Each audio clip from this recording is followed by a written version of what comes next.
So you want to have pro-like aim in Pavlov. Well, I am one of the most qualified people for that job of teaching you, since I've been playing Pavlov since it was a side quest. And I've played Pavlov in the league for 4 seasons now. And after all of that, I climbed the ranks from a low bronze team to a top gold team, to finally winning a season championship. And I even got the MVP role, the holy grail of league roles.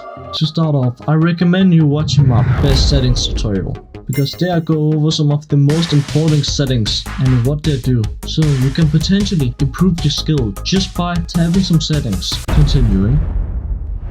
You got to play 5 to 10 minutes of killers every day, and when you first start, focus just on getting headshots and play slowly, and after you get all of those headshots effectively, you need to try and complete it faster and faster. And when you play that for a few weeks, try and focus on putting your gun up as fast as possible to a high and ready position. I highly recommend following those steps, as they helped me personally with my aim, because I kept doing the same thing. So now you got a good flick.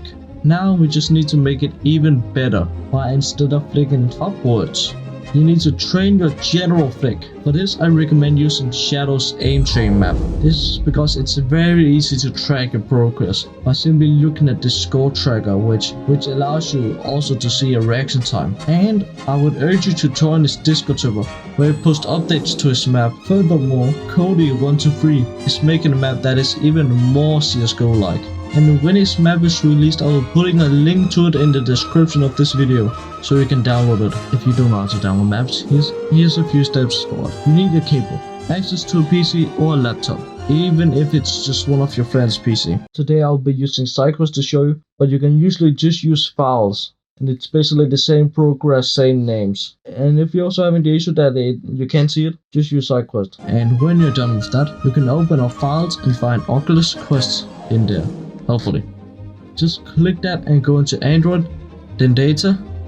There you can find your game files, and then files. After that you see installed maps, and then you wanna unzip your file, which is where you downloaded the map, and drag it over, and then go into the file and delete metadata and check Linux server. And then you should be able to see it when you load up your game in VR.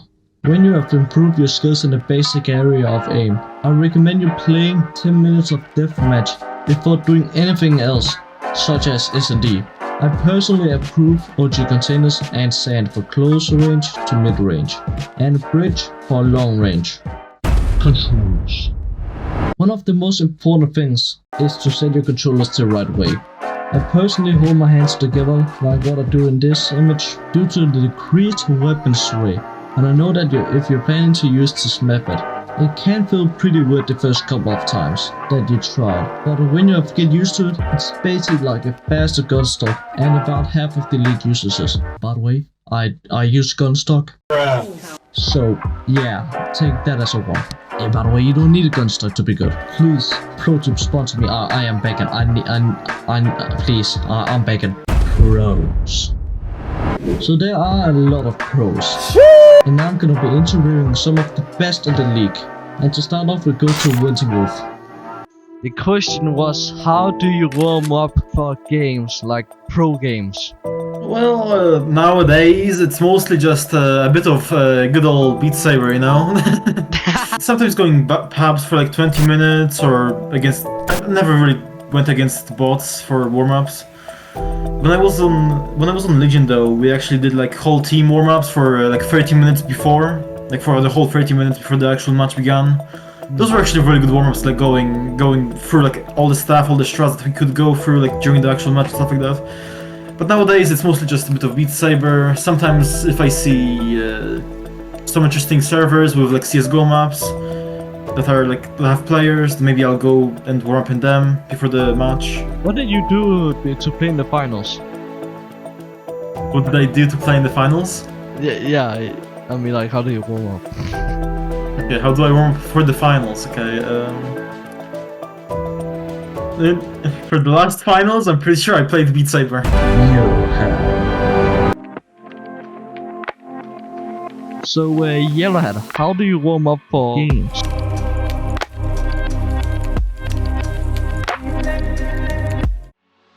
Well, typically I'll usually just, make sure that I can do all the recoil control and stuff. I'll spray a few sprays at a wall or whatnot just to make sure that, I'm feeling all good, my aim's all good. And then, usually I'll practice with a couple weapons, be it like the main weapons of the game. So like in Pavlov's case, the M4 and the AK. Especially with faction weapons coming up, I mean, people are going to need to be practicing both weapons because, you're going to need to be using both weapons. And then also practice pistols because using pistols is a little bit different than using rifles, especially for me because I freehand my guns. Like my rifles, I'll keep my hands apart, and then for pistols, my hands are together. So that's kind of a little bit different when it comes to aiming. So I'll make sure I'm warmed up with all those, and then usually I'll hop into like a little death match or whatnot, either shoot at some bots and just take it really slow and practice good fundamentals. And then after that, I'll go into death matches with other people and, practice that way too, just to make sure that my game is all good.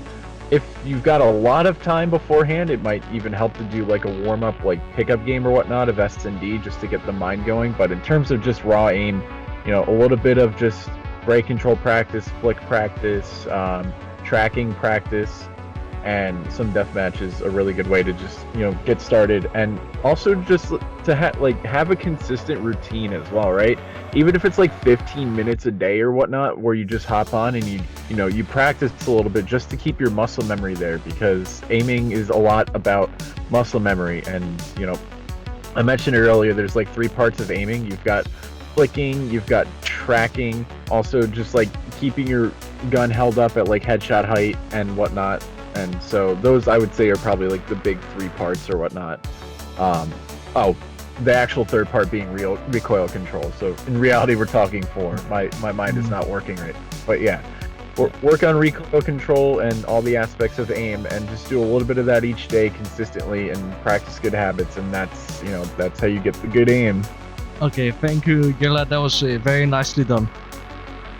Yes, sir.